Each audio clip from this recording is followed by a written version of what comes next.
BJP ಅಭ್ಯರ್ಥಿ ಜೋಶಿಗೆ ಟಕ್ಕರ್ ಕೊಡೋಕೆ ಸಂತೋಷ್ ಲಾಡ್ ಸಜ್ಜಾಗಿದ್ದಾರೆ. ಧಾರವಾಡದಲ್ಲಿ ಬಹಿರಂಗ ಪ್ರಚಾರವನ್ನು ಹಮ್ಮಿಕೊಂಡಿದ್ದಾರೆ ಸಚಿವ ಲಾಡ್. ಬಿಜೆಪಿ ಅಭ್ಯರ್ಥಿ ಪ್ರಹ್ಲಾದ್ ಜೋಶಿಗೆ ಟಕ್ಕರ್ ಕೊಡೋಕೆ ಸಚಿವ ಸಂತೋಷ್ ಲಾಡ್ ಸಜ್ಜಾಗಿದ್ದಾರೆ. ಬಹಿರಂಗ ಪ್ರಚಾರವನ್ನು ಹಮ್ಮಿಕೊಂಡಿದ್ದಾರೆ. ಏನು ತಂತ್ರಗಾರಿಕೆ ಇದರಿಂದ ಏನು ಲೆಕ್ಕಾಚಾರಗಳಿದ್ದಾವೆ? ಇವತ್ತು ಧಾರವಾಡಕ್ಕೆ ಅಮಿತ್ ಶಾ ಬರ್ತಾ ಇದ್ದಾರೆ.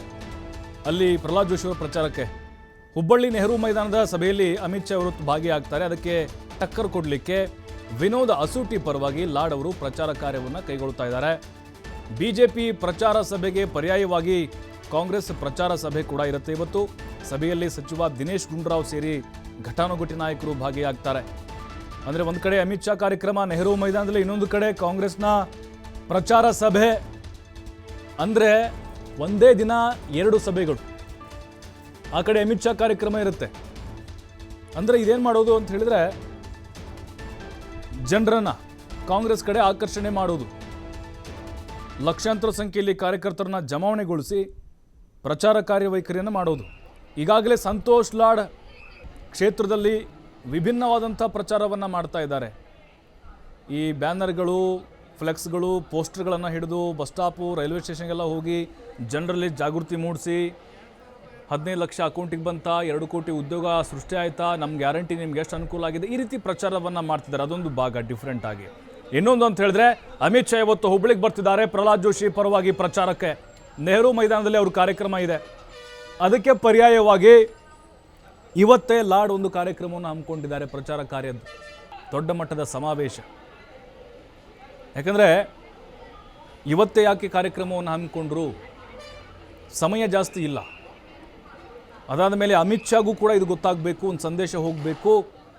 ಧಾರವಾಡ ಲೋಕಸಭಾ ಕ್ಷೇತ್ರದಲ್ಲಿ ಕಾಂಗ್ರೆಸ್ನ ಹವಾ ಹೇಗಿದೆ, ಅಬ್ಬರ ಹೇಗಿದೆ, ಈ ರೀತಿ ಒಂದು ಟಕ್ಕರ್ ಕೊಡಲಿಕ್ಕೆ ಪ್ಲ್ಯಾನನ್ನು ಸಂತೋಷ್ ಲಾಡ್ ಅವರು ಮಾಡಿದ್ದಾರೆ.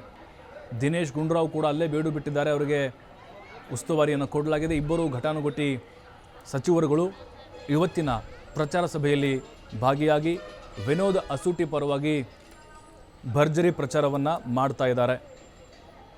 ನೋಡಿ, ಈಗ ಅಮಿತ್ ಶಾ ಅವ್ರ ಕಾರ್ಯಕ್ರಮ ಅಂದ್ಕೊಳ್ಳೋಣ. ನಾವು ಇವತ್ತು ನೆಹರು ಮೈದಾನದಲ್ಲಿ ಲಕ್ಷಾಂತರ ಸಂಖ್ಯೆ ಕಾರ್ಯಕರ್ತರು ಬರ್ತಾರೆ ಅಂತ ಅವ್ರು ಅಂದ್ಕೊಂಡಿರ್ತಾರೆ. ಅವ್ರ ನಿರೀಕ್ಷೆ ಕೂಡ ಇರುತ್ತೆ. ಅದೇ ಸಂದರ್ಭದಲ್ಲಿ ಕಾಂಗ್ರೆಸ್ ನಾಯಕರ ಒಂದು ಕಾರ್ಯಕ್ರಮ ಇದಿರುತ್ತೆ.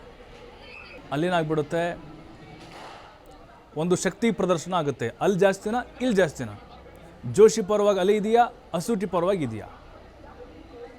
ಕಾಂಗ್ರೆಸ್ ಗ್ಯಾರಂಟಿಗಳ ಮೂಲಕ ಈಗ ಜನರಿಗೆ ರೀಚ್ ಆಗ್ತಾ ಇದೆ. ಮತದಾರ ಹತ್ರ ಹೋಗ್ತಾ ಇದ್ದಾರೆ. ಅದೇ ಬೇಸ್ ಮೇಲೆ ಓಟ್ ಕೇಳ್ತಾ ಇದ್ದಾರೆ. ಹಾಗಾಗಿನೇ ಈಗ ಅಲ್ಲಿ ಜಾಸ್ತಿ ಕಾಂಗ್ರೆಸ್ MLAಗಳೇ ಗೆದ್ದಿರೋದು ಈ ಬಾರಿ 23 ಚುನಾವಣೆ, ವಿಧಾನಸಭಾ ಚುನಾವಣೆಯಲ್ಲಿ.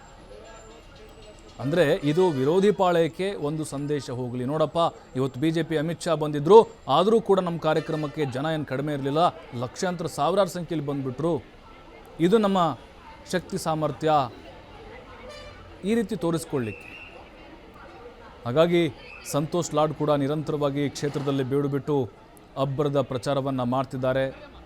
ವಿನೋದ್ ಅಸೂಟಿ ಪರವಾಗಿ ಡೇ 1ನಿಂದಲೂ ಕೂಡ ಕಾಲಿಗೆ ಚಕ್ರ ಕಟ್ಕೊಂಡು ಓಡಾಡ್ತಾ ಇದ್ದಾರೆ. ಮಿಂಚಿನ ಸಂಚಾರ ಅವ್ರದ್ದು. ಯಾಕಂದರೆ ಪ್ರತಿಯೊಂದು ಗ್ರಾಮಕ್ಕೂ ಹೋಗ್ತಾ ಇದ್ದಾರೆ. ಪ್ರತಿಷ್ಠೆಯ ಪ್ರಶ್ನೆ ಆಗಿದೆ ಇದು ಇಬ್ಬರು ನಾಯಕರಿಗೆ. ಅದರಲ್ಲೂ ಸಂತೋಷ್ ಲಾಡ್ ಜಿಲ್ಲಾ ಉಸ್ತುವಾರಿ ಸಚಿವರಾಗಿರೋದ್ರಿಂದಾಗಿ ಅವ್ರಿಗಂತೂ ಒಂಥರ ಜಿದ್ದಿನ ಪ್ರಶ್ನೆ.